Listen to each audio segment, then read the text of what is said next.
संतोष देशमुख हत्या प्रकरणातील आरोपी वाल्मिक कराडचं काउंटडाऊन सुरू झालंय। वाल्मिक कराडवर 23 तारखेला आरोप निश्चिती होण्याची शक्यता आहे। छत्रपती संभाजीनगर खंडपीठात याबद्दल सुनावणी पार पडली। या सुनावणीत आरोपींच्या वकिलांनी विशेष सरकारी वकील उज्ज्वल निकम यांना बदलण्याची मागणी केली। आज कोर्टात काय घडलं पाहूया एक रिपोर्ट। संतोष देशमुख हत्या प्रकरणातल्या आरोपींवर 23 डिसेंबरला आरोप निश्चित होण्याची शक्यता आहे। मुंबई हायकोर्टाच्या छत्रपती संभाजीनगर खंडपीठात या प्रकरणाची सुनावणी पार पडली।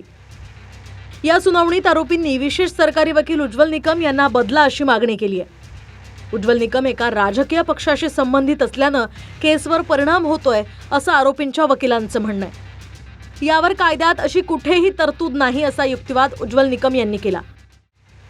तर सुनावणीच्या सुरुवातीला आरोपी सुदर्शन घुले हा काही काळ हजर नव्हता, पण न्यायालयानं 2 वेळा नाव पुकारल्यानंतर घुलेला व्हीसीद्वारे हजर करण्यात आलं।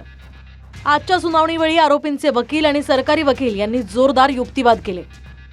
आरोपी विष्णू चाटेचा कुठेही उल्लेख नाही, त्याच्या विरोधात पुरावे नाहीत असा युक्तिवाद आरोपींच्या वकिलांनी केला। तर यावर आरोपी विष्णू चाटे सुरुवातीपासूनच गुन्ह्यात सक्रिय सहभागी होता। तो वाल्मिक कराडचा निरोप देऊन खंडणी मागत होता। हॉटेल तिरंगामध्ये झालेल्या बैठकीत त्यानं संतोष देशमुख यांना कायमचा धडा शिकवा हा वाल्मिक कराडचा निरोप पोहोचवला असा युक्तिवाद सरकारी वकिलांनी केला। तर संतोष देशमुखांना मारहाण उताराचा व्हिडिओ आम्हाला मिळाला नसल्यानं आरोप निश्चिती करू नये असा युक्तिवाद आरोपीच्या वकिलांनी केला। तर त्यावर व्हिडिओ आरोपीच्या वकिलांना देण्याचे निर्देश कोर्टानं दिले। त्यानंतर सरकारी पक्षानं आरोपीच्या वकिलांना व्हिडिओ दिले। त्यावर व्हिडिओ व्हायरल होणार नाही त्याची काळजी घ्यावी असे निर्देशही कोर्टानं दिलेत।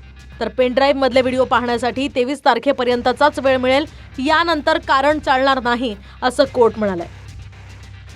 वेळ काढूपणा तुम्ही जे पहिल्यांदा म्हणलात त्याप्रमाणे चालू आहे। येणारी 23 तारीख जी आहे त्या 23 तारखेला आपल्याला पूर्णपणे अशी अपेक्षित आहे आपल्याला की चार्ज फ्रेम व्हावा आणि ही केस चालू व्हावी। केस डिले करण्याचा जो प्रयत्न आहे मागच्या 2 महिन्यापूर्वी निकम साहेबांना बोलून दाखवलेला तो त्यांचा चालू आहे, परंतु त्याचं सगळे उत्तरं वगैरे हे सगळे जे सरकारी वकील आहेत, वकील मंडळी आहे ते देईल। आम्ही फक्त न्यायाच्या प्रतीक्षेत आहोत, आम्हाला न्याय पाहिजे।